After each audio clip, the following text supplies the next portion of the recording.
Nggak ikut-ikut kan? Puji syukur kita atas kehadirat Allah Subhanahu wa Ta'ala yang telah melimpahkan rahmat, hidayah, karunia-Nya kepada kita semua. Salawat dan salam tidak lupa kita hadiahkan buat Nabi junjungan umat, yakni Nabi Muhammad sallallahu alaihi wasallam. Ucapan terima kasih anak sampaikan untuk pengurus Masjid Taqwa Batang Marwah yang telah memberikan kesempatan kepada anak untuk tampil mempraktekkan sedikit ilmu yang telah anak pelajari di SMP Islam Bukit Tinggi. Yang terhormat Minyak Jorong Batang Marwah yang saya hormati, Minyak Mama Alim Ulama Jadiak Pandai Gundo Bandung, pemuda-pemudi harapan bangsa, dan yang saya muliakan Bapak Ibu jamaah sholat tarawih. Sebelum saya memulai hukum saya pada hari ini, izinkanlah Ana memperkenalkan diri. Nama Afifah Azrafat Fiha, asal sekolah SMP Islam Bukit Tinggi.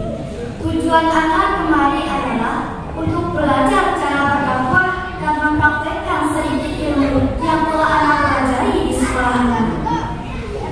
Bapak Ibu jamaah rahimahumullah, izinkanlah anak memberikan judul hukum anak pada hari ini dengan judul Dua Nasihat Rasulullah.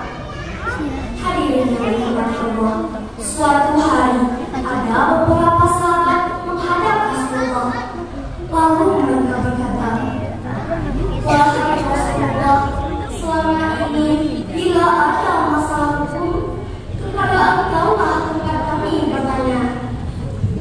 Ya Rasul, selama Engkau masih berkah bersama kami, sungguh tidak ada masalah, karena Engkaulah tempat kami meminta keteladanan.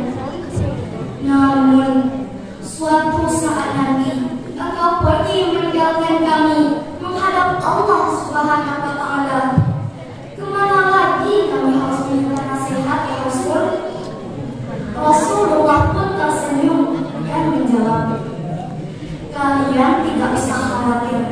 Jikalau suatu saat nanti aku pergi meninggalkan kalian menghadap Allah Subhanahu wa Ta'ala, aku sudah tinggalkan kepada kalian dua nasihat.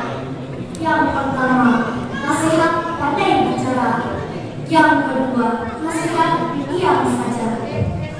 Kemudian sahabat bertanya lagi, "Nasihat yang pandai bicara itu apa ya Rasul?"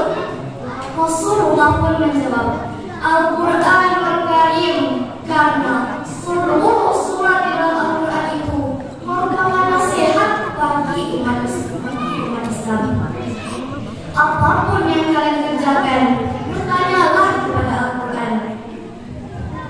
Kemudian sahabat bertanya langsung ya Rasul? Rasulullah pun menjawab, "Tentu tidak. Jika kalian tidak mengerti Al-Quran, kalian bisa bertanya kepada guru-guru, ulama, dan sebagainya."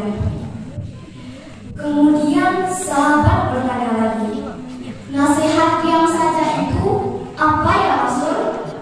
Rasulullah pun menjawab, "Nasihat yang diam saja itu adalah maut atau mati." Iya, diam saja, tapi seolah-olah berbicara, memberitahukan kepada yang hidup bahwa kalian akan mengalami hal yang sama, yaitu kematian yang pasti datangnya. Jikalau hari ini engkau mensolatkan jenazah orang lain, tidakkah esok, minggu depan, bulan depan, jenazah pula yang akan diangkat perlahan? Seolah-olah Nabi itu berbicara, "Lihatlah saudara atau keluargamu yang sedang berbaring di pembaringan. Matanya ada, tapi tidak bisa melihat. Tangannya ada, tapi tidak bisa memegang. Kakinya ada, tapi tidak bisa berjalan." Hadirin yang dirahmati Allah, kisah ini harus menjadi pelajaran bagi kita. Sejauh manakah diri kita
mata yang belum jelas melihat, sekarang harus bantu dengan kacamata. Telinga yang belum jelas mendengar, sekarang sudah jauh berkurang. Karena itu, semakin lanjut usia akan terus dikurangi kenikmatan yang ada pada diri seseorang. Sebagaimana firman Allah pada surat Yasin ayat 68.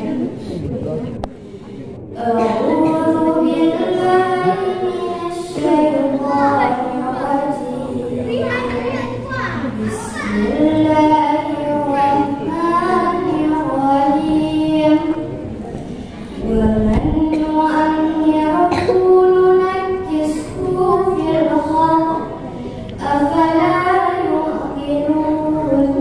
Shadaqallahul azim. Aku berlindung kepada Allah dari godaan syaitan yang terkutuk dengan menyebut nama Allah yang Maha Pengasih lagi Maha Penyayang. Dan barang siapa yang kami panjangkan umurnya, niscaya akan kami kembalikan dia kepada kejadiannya. Maka apakah mereka tidak memikirkan? Maha benar Allah dengan segala firman-Nya. Hadirin yang dirahmati Allah, masih tak sadarkah diri ini akan nasihat yang diam?